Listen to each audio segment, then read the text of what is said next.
And our word for today on this Thursday of the first week in Lent, this Thursday, March the 13th, our word for today is ask. Ask is our word for today. We find it in our gospel reading today in the Gospel of Matthew chapter 7. Jesus said to his disciples, "Ask and it will be given to you. Seek and you will find. Knock and the door will be opened to you.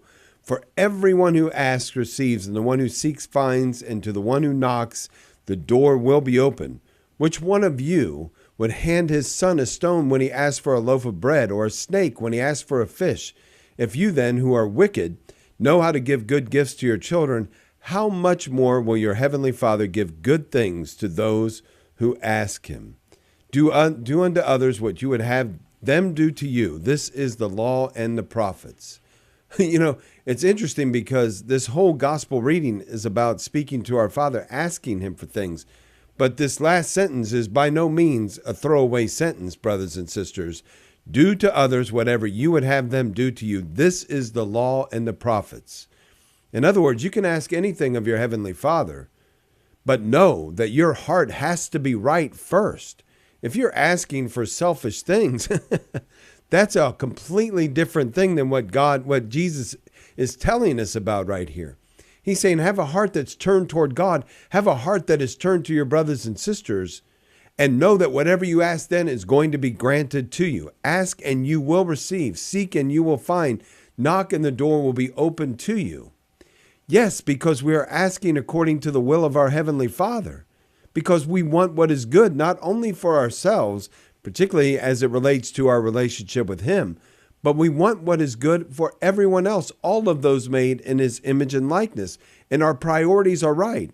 It's all about Him. It's all about God. It's all about wanting to love Him and to serve Him and to be faithful to Him.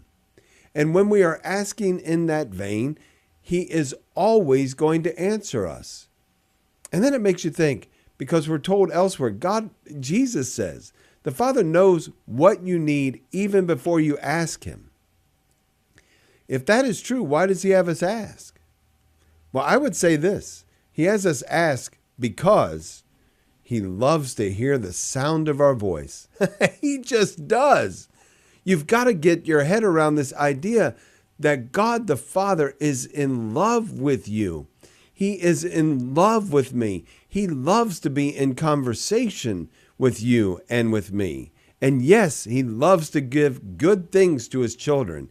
And as Jesus so clearly points out, if we who are sinful, we who are broken, who are selfish and self-centered, if even we can rise up and do good things for our children and give them a stone, not give them a stone when they ask for bread, or a snake when they ask for a fish, of course, He who is perfect, who is absolutely in love with us and has been so generous with us that He even gave us His Son Jesus, that we might have right relationship with Him, that our relationship might go from being broken with Him to being made whole so that we can be with Him forever.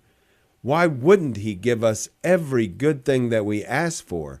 And of course He will, because every time He answers in the affirmative, we know that He is saying yes, because it is for not only for our good, brothers and sisters, not just for our good, but for our eternal good. When He says yes to us, we know that it's not only good here, it's good for all of eternity. It draws us closer to Him. It makes us more intimate with Him as we share that relationship that He is drawing us into. And we ask, yes, brothers and sisters, we ask, just so our Heavenly Father can hear the sound of our voices, because He loves it when we speak to Him. Ask our word for today.